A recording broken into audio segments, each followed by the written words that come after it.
days I've lost my phone. I have 2 laptops. I this morning couldn't find the second laptop.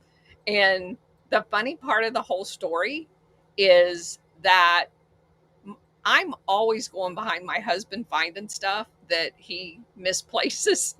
He found my laptop, he found my phone, and I told him. Oh, that's funny. So, about a half an hour ago, I was looking around for my book because I put it on top of my laptops, but then I couldn't carry the whole stack of stuff out to the RV. I probably just left it on the kitchen table. I told him, I said, okay, Rover, find my book. Oh, that's funny. But the book's not here. Luckily, in 400 square feet, there's not a whole bunch of places to look. It's not like my house. So, anyway, we're not going to do corporate coup today, but I had an article that I've been holding on to because it kind of ties, it goes back in time a long time ago, but it kind of ties some pieces together for us. So I'm going to do the article because the people, we've talked a lot about this didn't start after World War II, that it had been going on a long time, to include the drugs, actually. Um, you know, there was a lot of opium going around before the post World War II. We just captured it all nefariously after that. So Can this, you add SR as a co-host as well? sure. Thank you, ma'am. So I want to talk about this article. This article, well, I can't look and see who the author is in this Reader's Digest version. I'll do that at the end. Okay. It goes back and it starts talking about how after the turn, as we in the early 1900s, you saw a lot of things come together. The outlawing of narcotic drugs, because, like I said, opium had been a medication for a very long time, and it is the foundation of some of our most potent um, prescription narcotics. So it wasn't always illegal. And we know with making alcohol illegal, what that did. All it does is create a black market, almost like that's the whole purpose of it. Because during the um, alcohol prohibition, all of the criminals made buck on all of the illicit activity over, because there was a time difference between Canada doing it and ours prohibition. And so basically that's how the Brahmins made their big empire, was bootlegging whiskey across the border.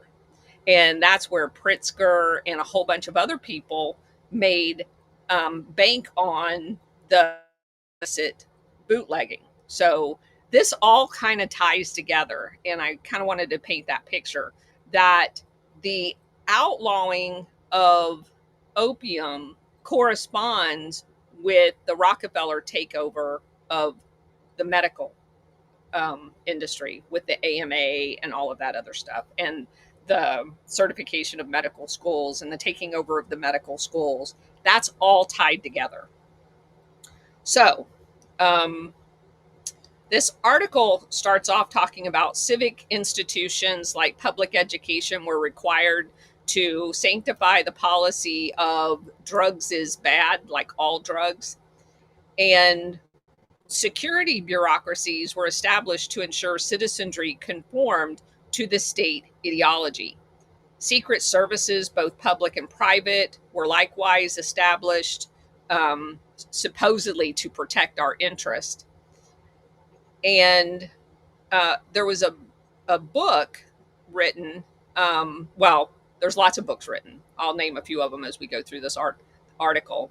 that explains the economic foundation of the war on drugs and the reasons behind the regulation of medical, pharmaceutical, and drug manufacturing industries.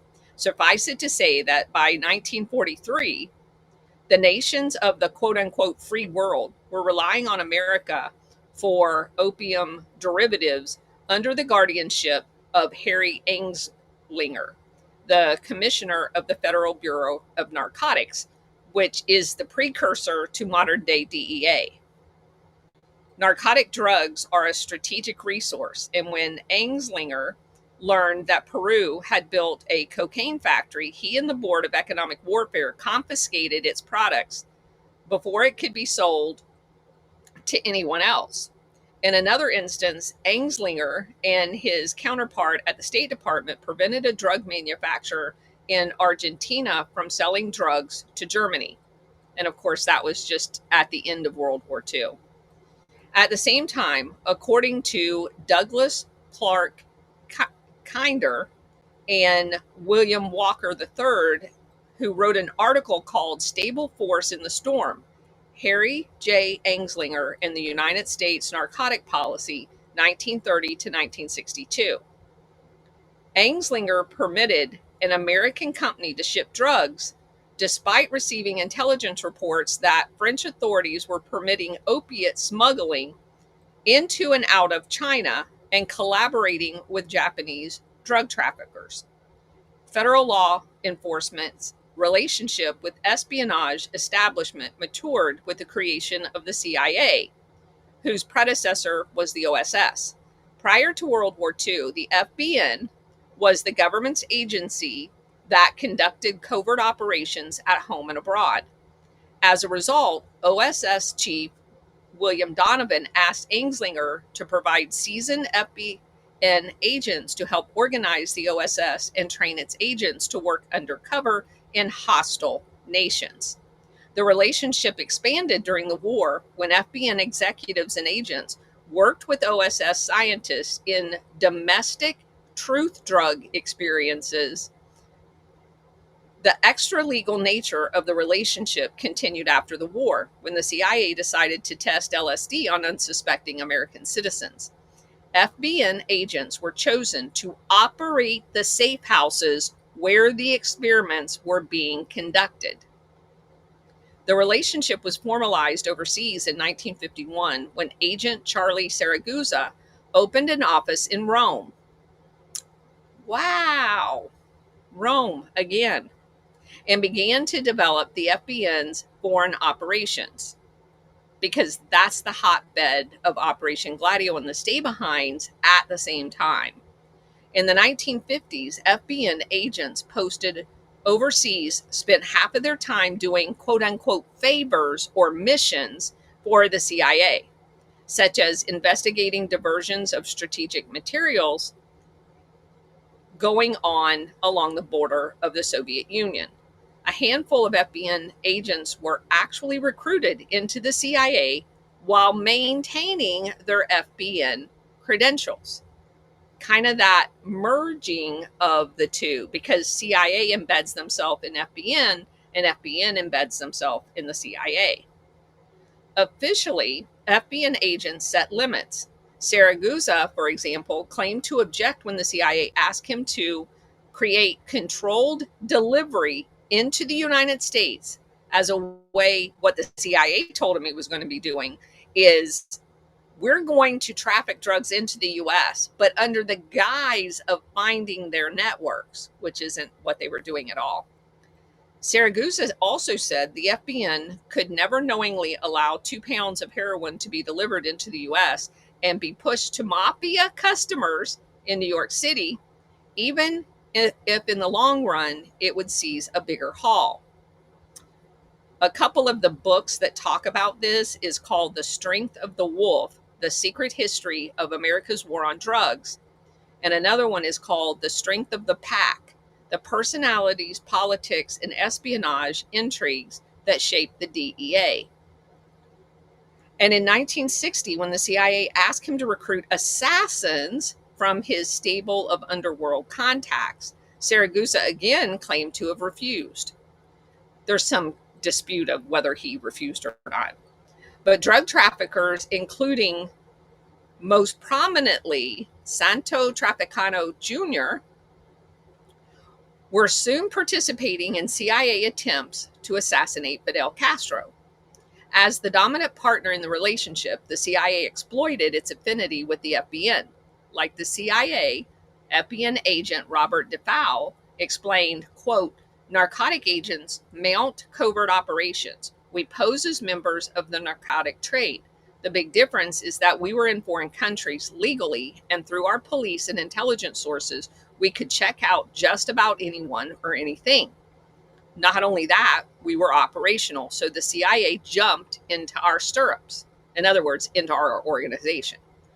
Jumping into the FBN afforded the CIA deniability because they could always blame it on them, not the CIA, which in turn also offered them impunity because the DEA was, or the FBN was there legally. To ensure the CIA's criminal activities were not revealed, narcotic agents were organized militarily within an involatile chain of command. Highly indoctrinated, they blindly obeyed based on a need to know. This institutionalized ignorance sustained the illusion of righteousness in the name of national security. As FBN agent Martin Pira explained, quote, most FBN agents were corrupted by the lure of the underworld. They thought they could check their morality at the door, go out and lie, cheat, and steal, and then come back and retrieve it. But you can't. In fact, if you're successful because you lie, cheat, and steal, those things become tools to use in your own bureaucracies, unquote, which goes to explain a lot about why our institutions are corrupted. Institutionalized corruption began at headquarters, where FBN executives provided cover for CIA assets engaged in drug trafficking. In 1966, Agent John Evans was assigned as an assistant to Chief Enforcement Officer John Enright. Quote, and that's when I got to see what the CIA was doing, Evans said. Quote, I saw a report on the KMT saying they were the biggest drug dealers in the world and that the CIA was underwriting them. Air America was transporting tons of KMT opium. I took the report to Enright. He said, leave it here, forget about it, unquote. So, interesting. Communications that the CIA knew all along, KMT was the, and by KMT I mean Chiang Kai-shek, the biggest drug dealer in the world. Other things came to my attention, Evans said. That proved that the CIA contributed to the drug use in America. We were in constant conflict with the CIA because it was hiding its budget in ours, and because CIA people were smuggling drugs into the U.S. We weren't allowed to tell, and that fostered corruption within the FBN. Heroin smuggled by CIA people into the United States was channeled by mafia distributors primarily into the Black communities. Local narcotics agents then targeted disenfranchised Blacks as an easy way of preserving the source of, because they never went up the chain, as Alpha and I've talked repeatedly. We didn't need a search warrant, explains New Orleans narcotic officer Clarence Garuso. It allowed us to meet our quota, and it was ongoing. If I find dope on a Black man, I can put him in jail for a few days. He's got no money for a lawyer, and the courts are ready to convict. There's no expectation on the jury's part that we even have to make a case. So it looks like you're fighting a war on drugs, but you're not. So rather than go cold turkey, the addict becomes an informant, which means I can make more cases in the neighborhood, which is all we're interested in, is making our quota. We don't care about Carlos Marcello or the mafia. City cops have no interest in who's bringing in the dope. That's the job of federal agents, who basically are in on the take too. The establishment's privileges have always been equated to national security, and FBM executives dutifully preserved the social order. Not until 1986 or 68, when the civil rights reforms were imposed upon government bureaucracies, where black FBN agents allowed to become supervisors and be promoted into management. The war on drugs is largely a projection of the bureaucracy and its covert allies. Blanket immunity from prosecution for turning these policies into practice engenders a belief among bureaucrats that they are above the law, which fosters more corruption. The FBN agents, for example, routinely would create a crime by breaking and entering, planting evidence, using illegal wiretaps, and falsifying reports. They tampered with heroin, transferred it to informants for sale, and even murdered other agents who threatened to expose them, which is exactly what we found in Gary Webb's book with those cops that were skimming the drugs and the money off of things that they collected. All of this was secretly known to the highest levels of government, and in 1965, the Treasury Department launched a corruption investigation into the FBN. It was headed by Andrew Tartolino. The investigation ended in 1968 with the resignation of 32 agents and the indictment of 5.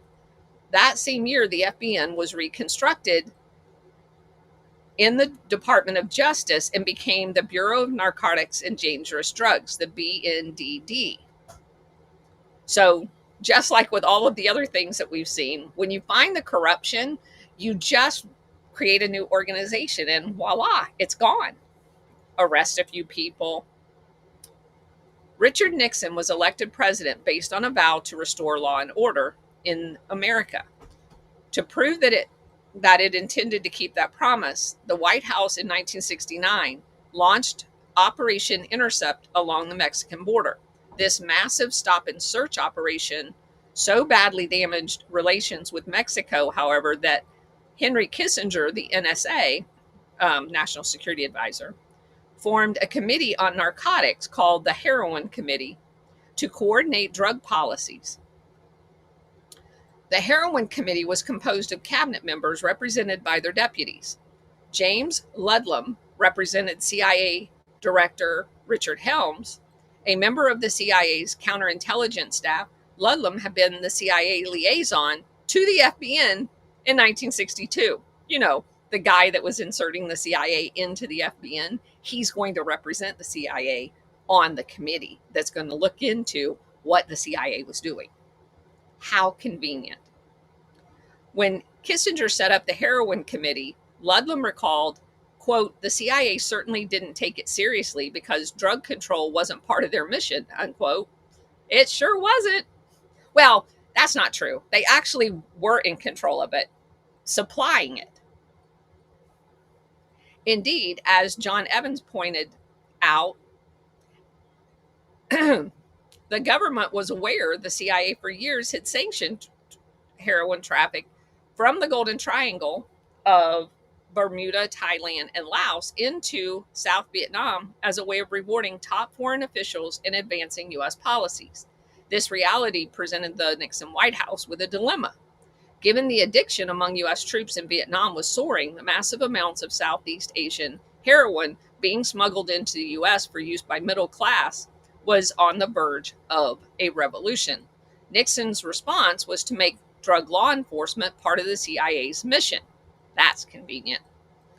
Although reluctant to betray the CIA's clients in South Vietnam, Helms told Ludlam, "We're going to break their rice bowls."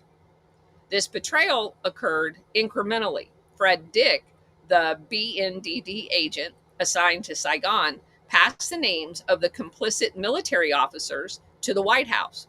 But as Dick recalled, Ambassador Ellsworth Bunker called a meeting in Saigon at which the CIA station chief, none other than Ted Shackley, appeared and explained that this was a delicate balance. What he said, in effect, was that no one was willing to do anything.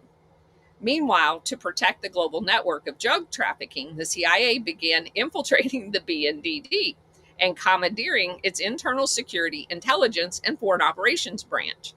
This massive reorganization required the placement of CIA officers at several influential positions inside of the Drug Law Enforcement Agency. CIA officer Paul Van Marks, for example, was assigned as the U.S. ambassador to France, assistant on narcotics. From this vantage point, Van Marks ensured the BNDD conspiracy cases against European traffickers did not compromise CIA operations or their assets. Van Marks also vetted potential BNDD assets to make sure they weren't going to expose the CIA. And don't forget, it was during this time, during the Nixon administration, where they were coordinating the elimination of the Corsican mafia so that they could switch it down to the Sicilian mafia so the CIA could broaden their control. FBN never had more than 16 agents stationed overseas, but Nixon dramatically increased funding for BNDD, and hundreds of agents were stationed abroad, which increased the CIA's presence within their ranks.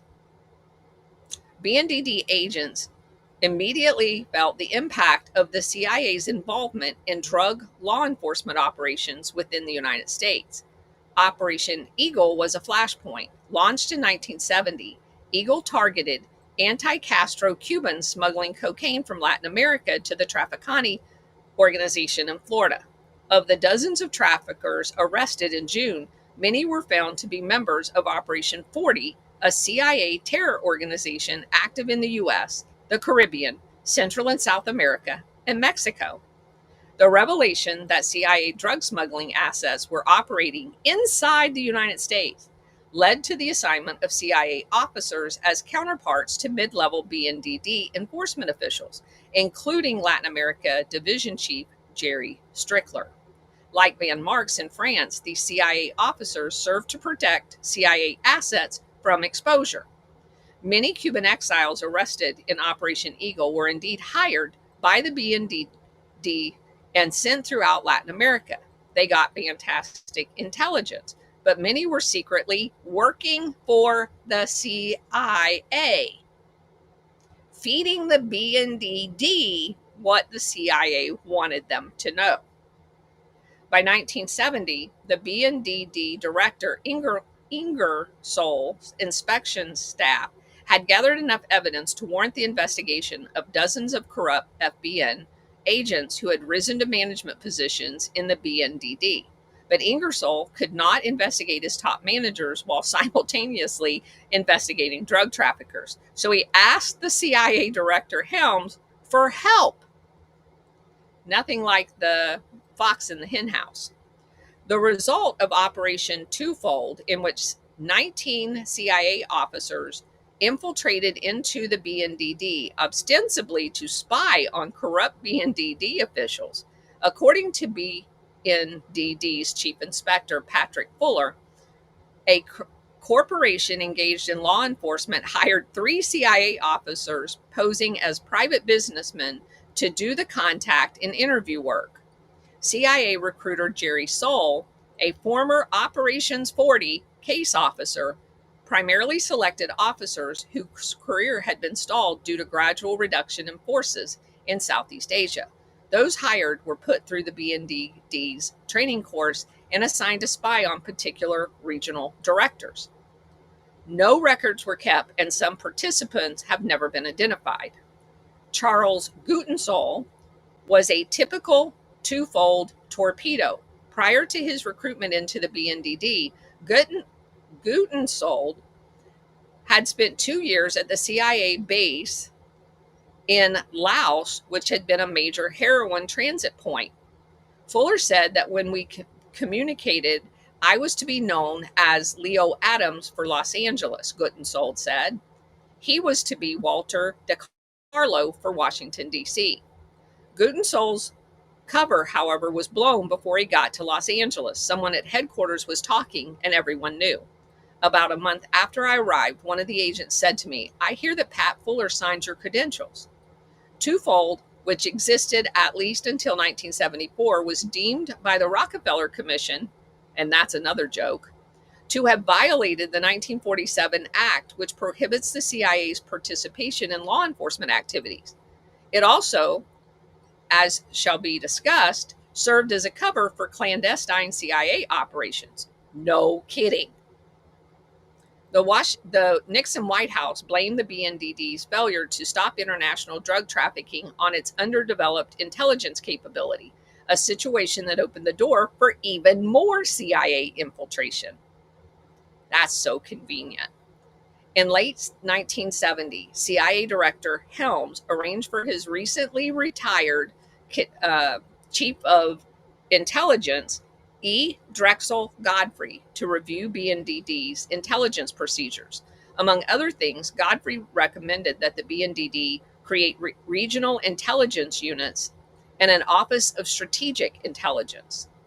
The regional offices were to be up and running within a year, with CIA officers assigned as analysts, prompting the BNDD agents to review the regional intelligence units with suspicion.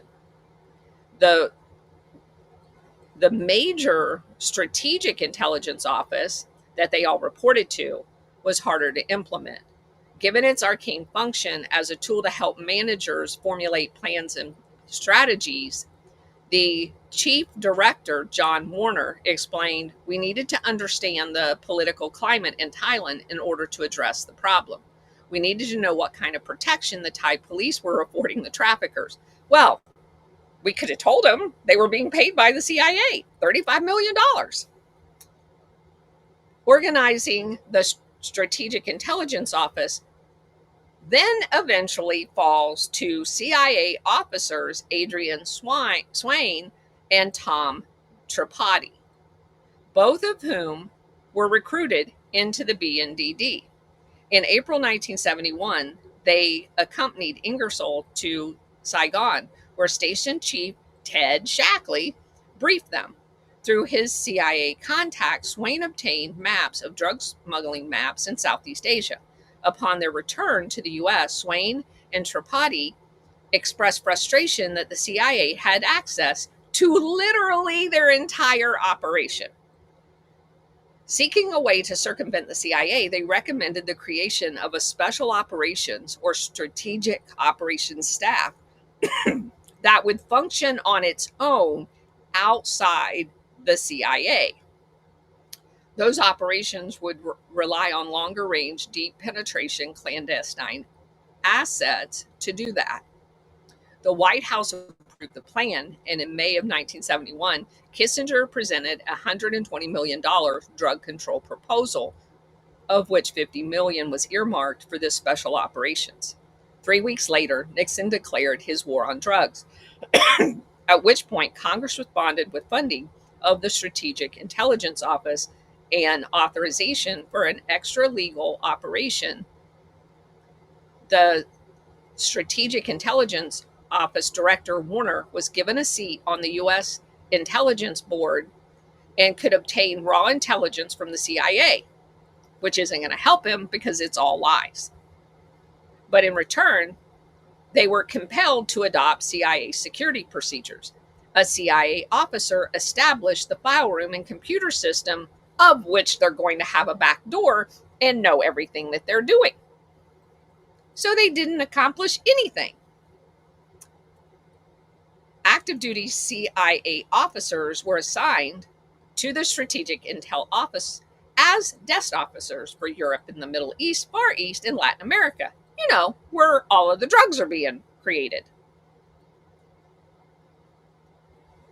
Tripathi liaisoned with the CIA on matters of mutual interest and the covert collection of narcotics intelligence outside of the routine BNDD channels. As part of his operational plan, codenamed Medusa, Tripathi proposed that the agents hire foreign nationals to blow up contraband planes while they were refueling at clandestine airstrips. Another proposal called for ambushing traffickers in America and taking their drugs and money. The creation of the Strategic Intelligence Office coincided with the assignment of CIA officer Lucien Koenig. And remember who he is. He's the French guy that was the Corsican mafia guy in Vietnam that converts over to the CIA. So they're going to assign this guy who ran the drug trafficking in Laos and Vietnam into the BND organization that supposedly was created to keep the CIA out of their shit. Following along yet?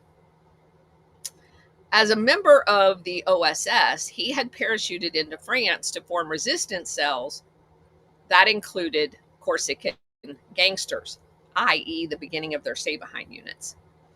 As a CIA officer, Koenig in 1954 was assigned to Vietnam, and we already know all that. Historian Alfred McCoy has alleged that Koenig arranged a truce between the CIA and drug traffickers in Saigon. The truce, according to McCoy, allowed the Corsicans to traffic as long as they were in contact with the CIA. The truce also had the Corsicans gaining free passage into Marseille's heroin labs. Koenig denied McCoy's allegation, but of course we know they're all true. It's impossible to know, according to this this article author, who is telling the truth, but we know because we've read multiple books, all of which have documented this. The White House hired Koenig as their expert on drug trafficking in Southeast Asia. He was assigned as a consultant on the Far East Asian desk of the BNDD's Strategic Intelligence Office. So he's the fox in the henhouse again.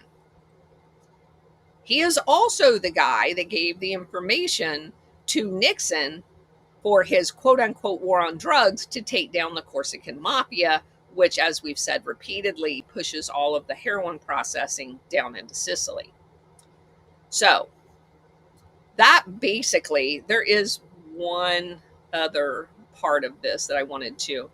The CIA formed a unilateral drug unit in its operational division under Seymour Bolton, spelled Bolten, known as the Special Assistant to the Director for the Coordination of Narcotics. Like narcotic trafficking, not anti-narcotic trafficking, just to be clear. Bolton directed the CIA's division and station chiefs, and in doing so, he worked closely with Ted Shackley, you know, the guy who's supplying it all, who in 1972 was appointed to head the CIA's Western Hemisphere division when they decided that they're going to create the Crystal Triangle, because the Golden Triangle has now fallen out of favor. Bolton and Shackley worked together post-World War II in Germany. They also worked together in the Cuban exile community in Miami during the Bay of Pigs. Later, it was said that Bolton screwed us, according to the BNDD's Latin American division chief, and so did Shackley. Well, no kidding. They're the fox. You put them in the henhouse. So the rest of this kind of just goes on and tells us all of the stuff that we already know.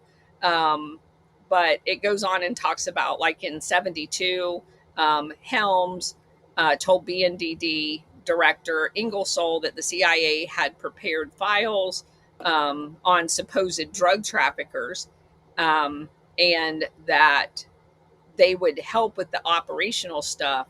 But it goes on to note that no one big was ever arrested. No actual networks were taken down. They constantly were hitting like the mid-level and below traffickers during this time to produce quote unquote results, but never eliminate the problem. So I just kind of wanted to, I've had this article set aside for a while just to show you how nefarious this is and how embedded in other organizations besides the CIA these activities are. They've literally infiltrated themselves everywhere, to include our political class. They're literally everywhere. And that's the reason why whatever's going on today, I don't get discouraged because of how big the octopus is. It's going to take time to take it down. And you cannot think that the people trying to take this entire network down has not read all of this stuff and understand how nefarious it is. The fact that we're just learning this doesn't mean they don't already know it. So, Bridget, are you still with us? She's going hunting. She found another buck that she wants. So, she may or may not be talking. She may or may not be in a tree stand. All right, SR, what you got? Oh, I'm finding a whole bunch of stuff, Colonel. Amazing how Shackley shows up everywhere you go. Everywhere. It doesn't matter. This cat is something else. But given all of that, given what's going on here, and we look at the transitions we have gone through up to this point concerning narcotics problems in the U.S., all we're doing is getting renames of organizations that completely do the same thing. Yes. Yes. It's unbelievable. And every one of those organizations have been infiltrated with the CIA. And even if they don't infiltrate it, the CIA will come in and seal stuff with the label national security so that it can never be used in court. Mega, go ahead.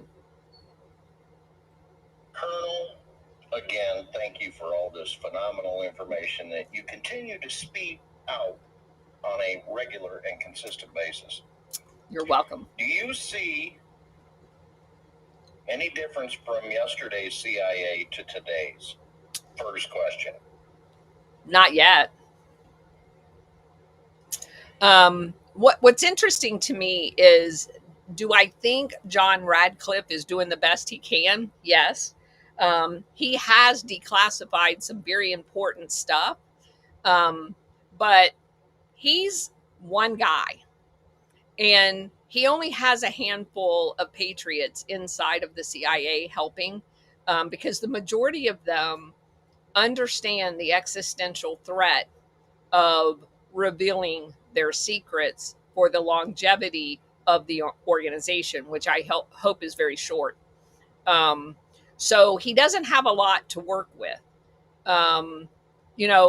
He's a guy, all of their information is kept in computer systems. You have to have somebody willing to use those computer systems for the good. They too have a lot of old hard copy files. It would take a whole team of us to go in there with the knowledge that we have to be able to go through those paper files and find the relevant information. Not all of their stuff has been made electronic. So it's a monumental undertaking. Okay, then the second question I have is, do you think this is on the agenda of the current administration to finally put the final nail in the coffin of the CIA and eliminate the Bureau, period? That's, it's kind of like the USAID funding, and once somebody finally pulled the trigger and said, we're done, it's over, we've seen a massive shift in how things were being handled and not being handled because they weren't being funded anymore. What are your thoughts on that? I have said this from about 6 months into this 3-year journey. We cannot go forward as a country with the CIA. We just simply can't. it needs to be burned to the ground. My thing, day one, January 20th, if I'm somewhere close in there, I posted that the CIA director that was named John Radcliffe needs to get the only key to the building, lock the door, detonate it, put a for sale sign up, and walk away. That's the only way we proceed. And do I think that's on the agenda? Yeah, because the tentacles that they hid behind are all being snapped off. USAID, the Institute of Peace, all of those tentacles are being chopped off. I'm still waiting for the National Endowment for Democracy to be closed. It has to be closed. It has to be unfunded completely, and it has to be chopped off. Lock, stock, and barrel. And as you go around chopping off all of the legs of the octopus, then the only thing left is the octopus itself, and it has to go away. We cannot survive as a country with the CIA in existence. As I've explained, their tentacles are in the FBI. Their tentacles are in the DEA. Their tentacles are in the DOJ, in the State Department. They are literally everywhere. They're in local police departments. We found them all over LAPD and even the county sheriff out there. They're literally everywhere. SR? Oh, and now they're going to be in the governor's mansion in Virginia, too. Absolutely not too happy about that, Colonel. However, given what we know now up to this point, for anybody that's been following Colonel Downer and the rest of this group, you know the KMT was the very start of all of this. As far as bringing drugs into the United States and everywhere else to fund Operation Gladio. Post World War II. Yeah. Yeah, post World War II. Yes. Yes, absolutely. With their leader, Chinese General Chiang Kai-shek. Oh, and don't forget, we'll rename an island Formosa to Taiwan. And yes. Say, you can work there. Yes. We even set them up shop. We gave them a Navy. We gave them an Air Force. And we were off running. Then we moved from the Golden Triangle to the Golden Crescent to the Crystal Triangle. Has anyone ever contacted you from the administration on Operation Gladio and any of the CIA operatives? No. And what crap they're doing? I mean, I know they have a pretty good beat on what's been going on, but it seems to me like if they had a adequate ambassador from the public side doing something and putting bugs in their ear. Well, I know. You know what's? I know it's funny, but still, the whole point is, has anybody contacted you? No. That you're willing to speak of? Let me put No. I would tell you guys. I'm not going to hide secrets from you guys, and I wouldn't talk to anybody that made me either. No. Not only that, but very few. I mean, Redacted is the only larger platform that has ever even asked me to discuss this. It is very difficult for anybody to have the courage to speak out about the CIA. Very, very few. SR, go ahead. I'm sorry, Colonel. Let Mega go, and then I'll add on to what's going on. I think Mega just talked. Oh, well, that was, yeah. I was going to also say, Redacted, I mean, you've been on with Alpha, and then I think you were on with Josh Reed as well, and you know those two are getting comms from the administration, right? I do not believe that Alpha is. I mean, I've talked to Alpha's the one that keeps telling me, because of the topics we talk about, that I'm connected to him. He constantly has, how do you come up with the topic and then something happens in that area? And I told him, I said, it's just in, everything that I have done is divinely inspired. It is not based on anything else. I do not talk to Alpha about any of the material. All of the material that's presented on Alpha Show is my material. And yes, I've been on Josh's show. I've been on probably 40 shows by now. I was just talking about the larger shows. The largest show I've ever done, I've been on JJ Carroll's show. The largest show I've ever done was Redacted. And I have an open door to go there anytime to talk about anything that I want. I have their numbers, so I could call them on the phone if I want. The purposely, and it's not even just the avoiding of something that is obviously very relevant to today, that is kind of curious. And I know I've said this to you guys repeatedly, but you could never say it enough.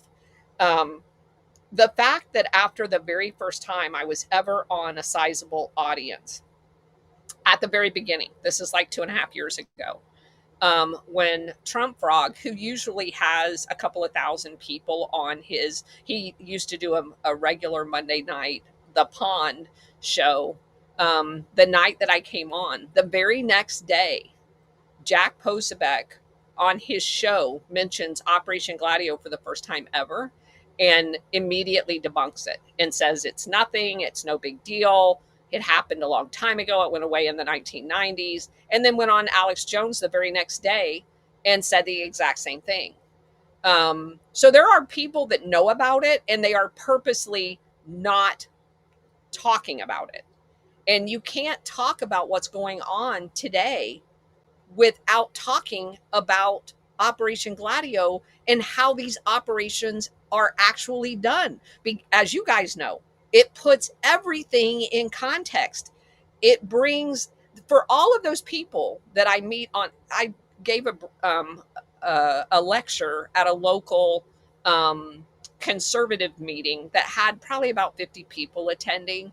And when I laid out the underpinnings of Operation Gladio and put all the pieces together for them, for like 30 minutes, 45 minutes afterwards, they kept coming up to me going, oh my God, now everything makes sense.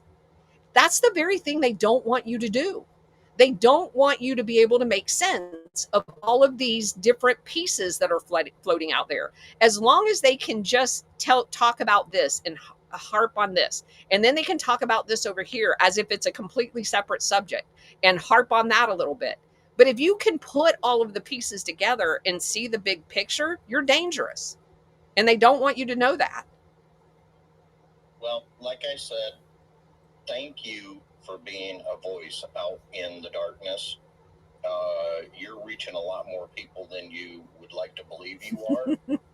I think we're just looking for somebody that is ready to take the reins and actually choke the shit out of this damn organization.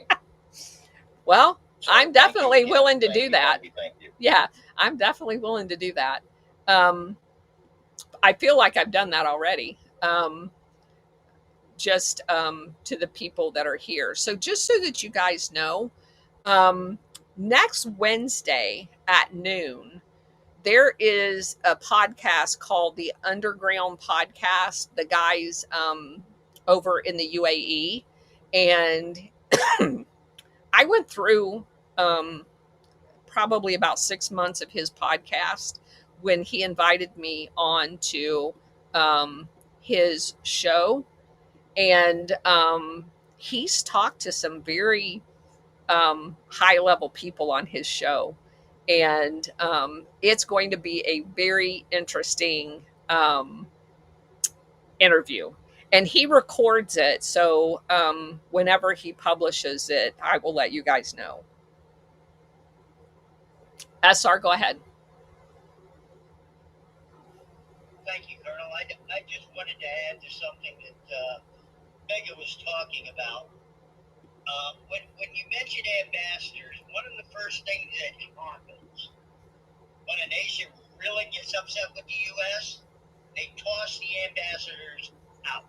Right. And the reason is, if you got an ambassador in your country, you got the CIA there.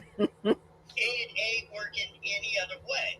That's true. So that's the way to get rid of the CIA. That's what well, happens in the nations, and then we go and, oh my, all right, now it's time for sanctions. Now it's time for this. Now it's time for that. Oh, you're communist and everything else.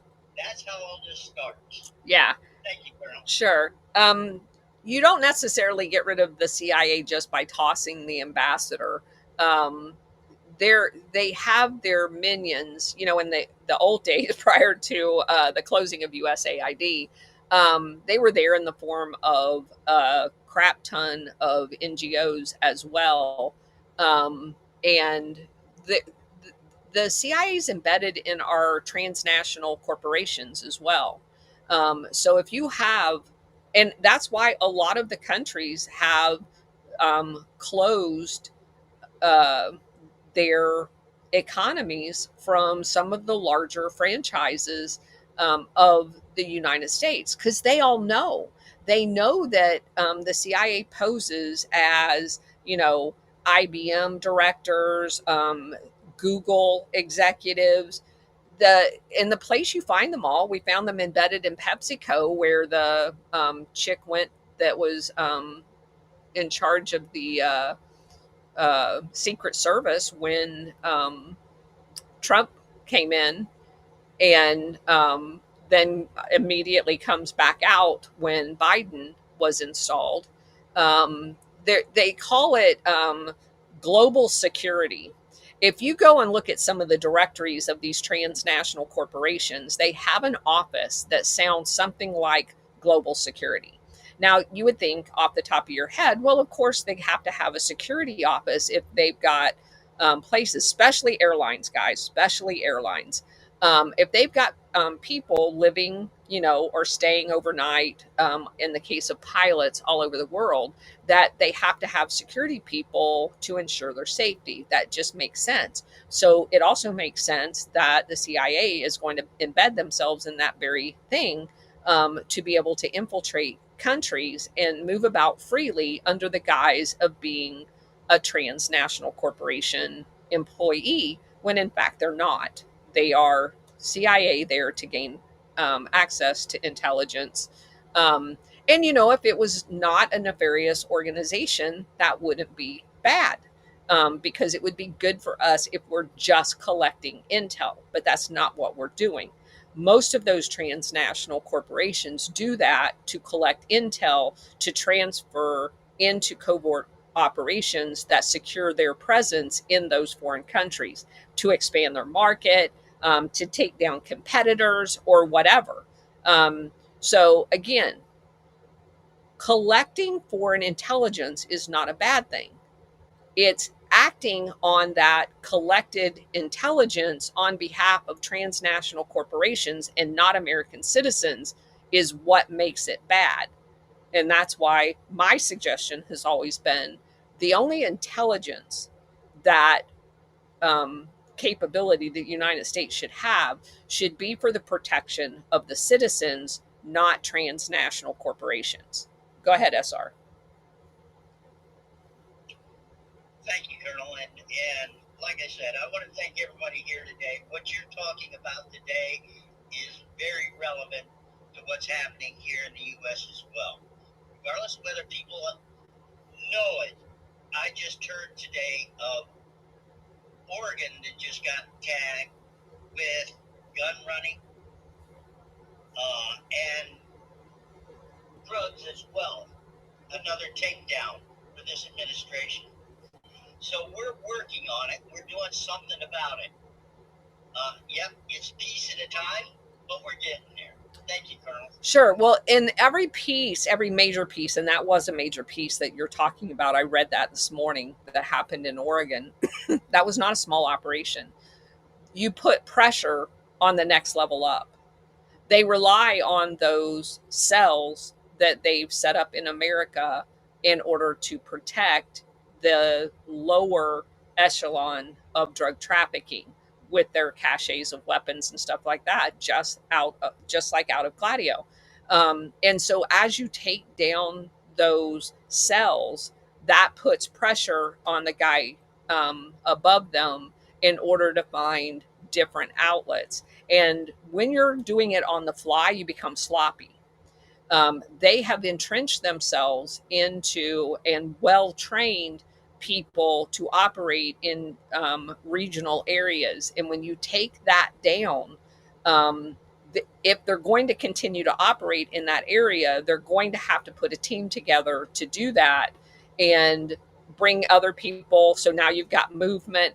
All of those pieces become monitorable, if that's even a word, where you can track and surveil what's going on, where they're coming from, and that type of thing. So you just start, and that's what interdicting these boats are doing. It is putting pressure on the people up channel of the trafficking, because you guys, when we were reading Gary Webb's book, you remember what happened when the pilot who lost the plane and then he lost another plane full of cocaine. Well, they're going to come looking for their money. And when things like that happen, they make mistakes. And you can find people by that activity. And so every one of those boats, regardless of the amount of drugs that they're trafficking, backs up the people above them, and it starves the people below them from having the drugs accessible to keep the money flowing. And every one of them it's like the Jenga tower, it's a piece out of it. And when you have enough pieces out of the tower, it falls. And that's what you're watching happening. I understood this operation was like 2 years in the making. That went on with that, Colonel. Yeah. And just on a side note, given what's going on in Jamaica, you haven't heard a single word about Jamaica out of this administration, or I haven't, unless I'm being deaf to it. Well, it's horrible what happened to them as far as the hurricane. Understand that our perspective in Operation Gladio, Jamaica was one of the key nodes. Jamaica, Dominican Republic, and Trinidad are names that I've come across repeatedly as being way stations of cocaine into the United States. I'm going to say that Jamaica is not one right now.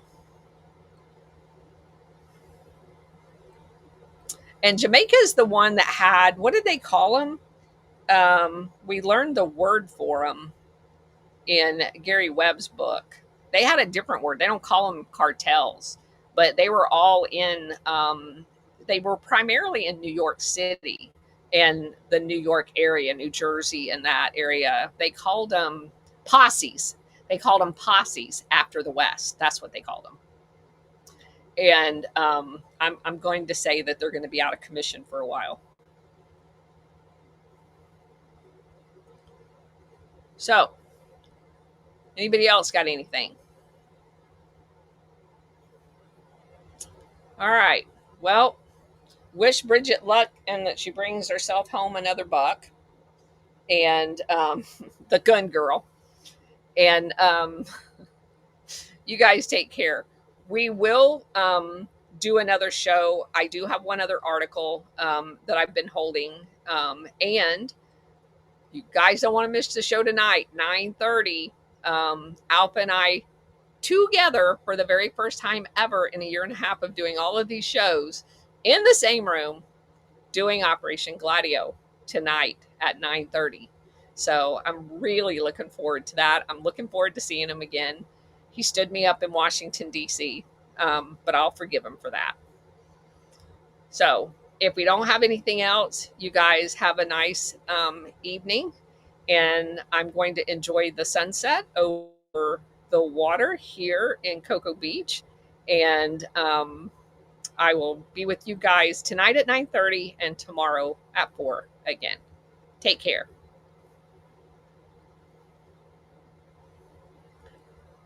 See you guys. Thank you all for being here. Cheryl, Bright Star, Paul, Tara, Barb Rocks. Love that. Mayor Sarge, all you guys over here. Love seeing all these comments. Thank you. We now have an FBI satellite office in New Zealand. Oh, yippee. Hopefully it's the good guys. Okay, you guys, take care.